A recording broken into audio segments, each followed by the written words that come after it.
Hey guys, welcome back to Old Guy Vibes. You might be wondering, why am I outside today? Well, that's because today's video is all about coats.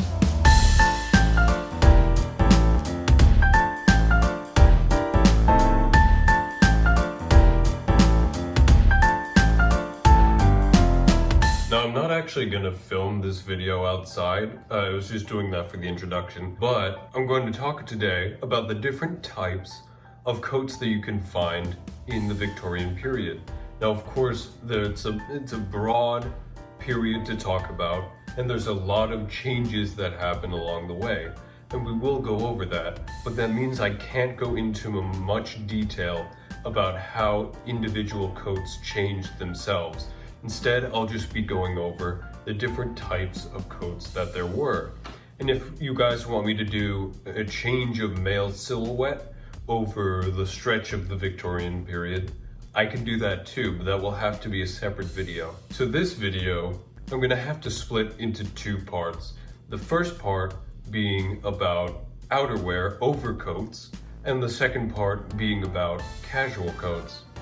So, that being said, let's get into part one.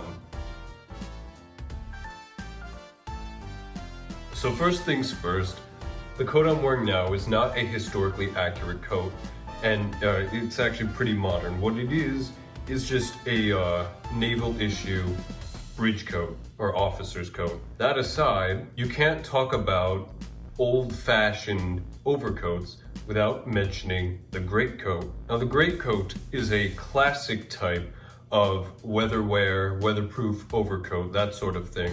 And it's been around even longer than the Victorian period.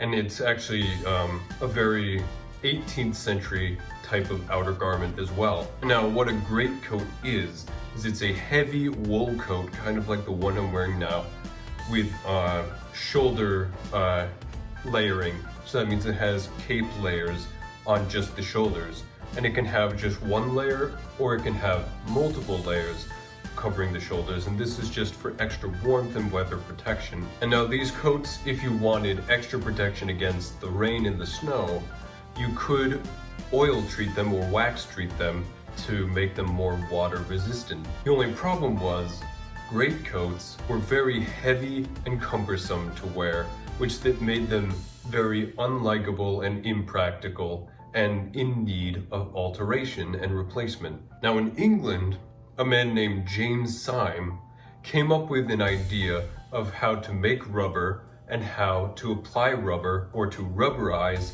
fabric. Now, in 1818, a very famous Scotsman named Charles Mackintosh decided to take the same idea. He copied James Syme's idea and patented it before James Symes had the chance. And this gave birth to the well-known Mackintosh raincoat, or as the Brits call it today, the Mac. And all this was just taking cotton or wool and adding rubber to it to make it impermeable to water. There was a bit of a difference between how James Symes did it and how Mackintosh did it, whereas James Symes just applied the rubber directly to the cotton or the wool, while Mackintosh took the rubberized cotton or wool and put it between two layers of fabric to make it even more impermeable, but also likewise more stylish. Now, the problem with these coats is that even though they were impermeable to water, they were also impermeable to everything else, which means that they got very hot very quickly. And that's fine if you're on like a freezing cold January night where it's snowing heavily.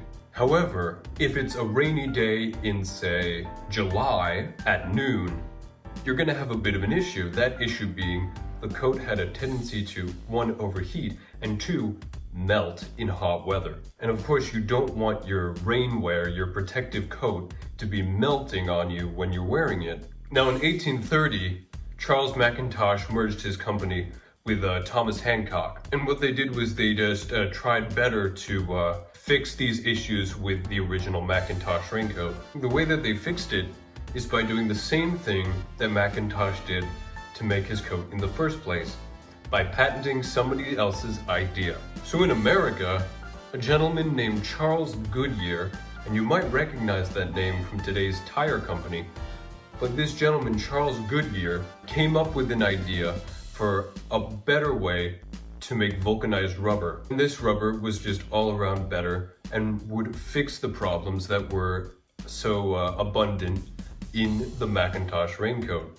Now in America, he was able to patent his invention or his form of vulcanized rubber. However, the patent didn't carry over into England, which means that his idea was not patented in England.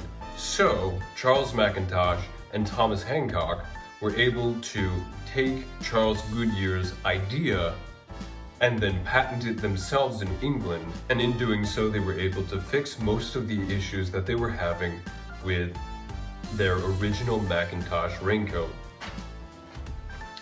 Believe it or not, I do have to take physical notes, and yes, I am referring to them for this video. Next on the list is probably one of the more well-known silhouettes and styles of coat that we see in the Victorian period, and that is the Ulster coat. Now the Ulster coat is the classic type of coat that you see associated with Sherlock Holmes. It's a knee-length wool coat with a single shoulder cape. Now the idea was conceptualized by a man named John McGee in 1866. And it became very popular very quickly. And we can understand why, because it was similar to the greatcoat, only it was lighter and more practical while still having the same effect. And I personally also think this style is very stylish and very nice looking, and I might even invest in one in the future. And actually, it was starting to become very popular with women, and so by the 1870s, John McGee had started making a line of women's Ulster coats too, to meet the popular demand. However, the Ulster coat should never be confused with the Inverness coat. Now the Inverness coat is a more classy, more upscale version of the Ulster coat.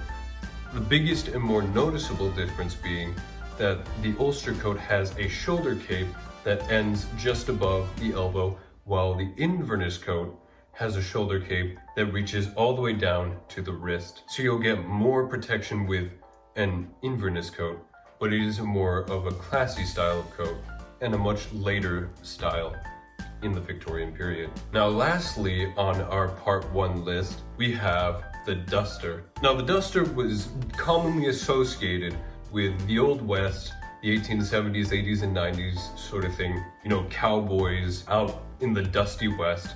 And that does make sense. However, it was really invented in the 18th century. Now, it was invented specifically to be a riding coat to protect riders and carriage drivers and all that from the dusty trails as they were riding along, because you don't want to mess up your nice clothes underneath. Now, a duster coat is a very long, usually ankle-length coat with a center part in the back so that you can ride on horseback.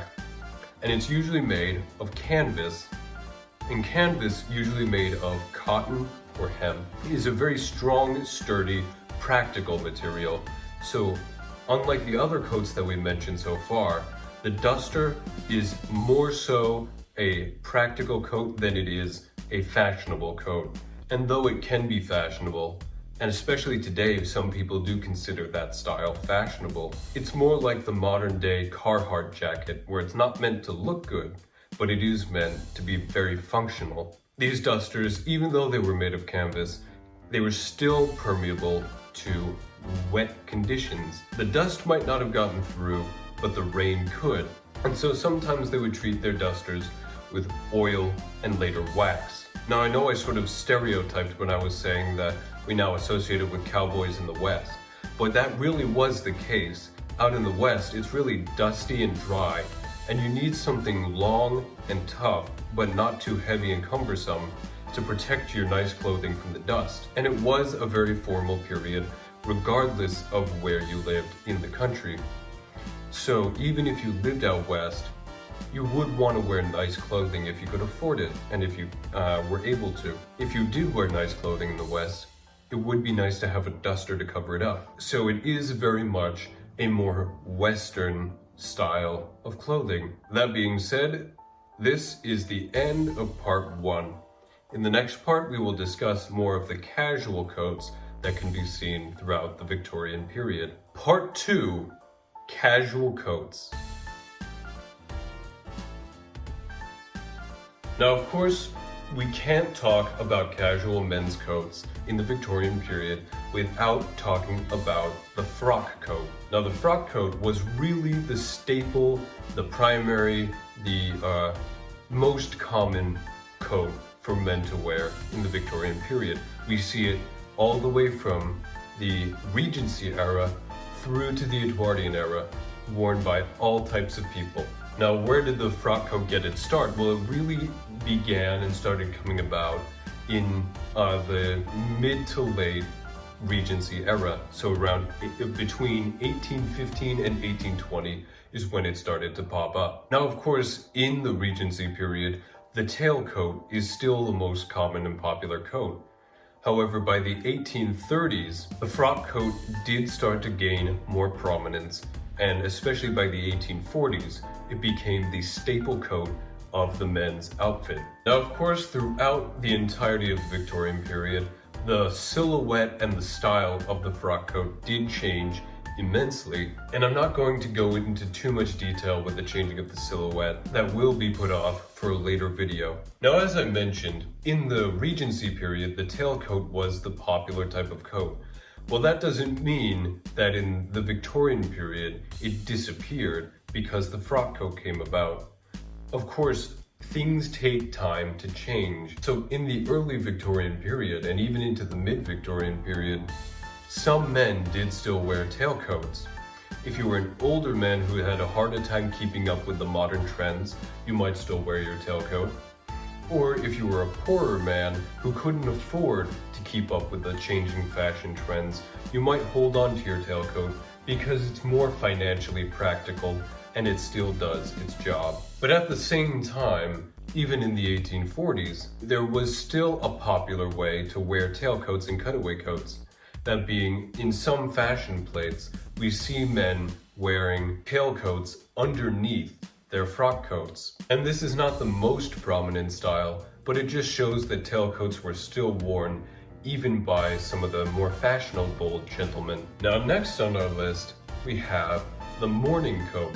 And the morning coat really is just the late Victorian replacement for the frock coat. Now, the morning coat has its roots all the way back in the 1830s in formal equestrian attire. However, I can't pinpoint a specific year or date when it was invented. Now, the morning coat, even though it came about around the 1830s, it would not be assimilated into everyday men's fashion until the 1880s, 90s, and then the Edwardian period. And it's not till the Edwardian period that it really starts to replace the frock coat. And really, the frock coat would be the primary garment of choice for most men through the entirety of the Victorian period and even somewhat into the Edwardian period. In fact, this frock coat that I'm wearing is based on the stylings of the Edwardian period frock coats. And now the last coat on our list of casual men's coats is the sack coat. Now, I've talked about the sack coat before, and I mentioned it a few times and went into a bit of detail in my Enola Holmes review. Now, originally, the sack coat was sort of a sporting garment. It was originally loose-fitting and worn for sporting activities.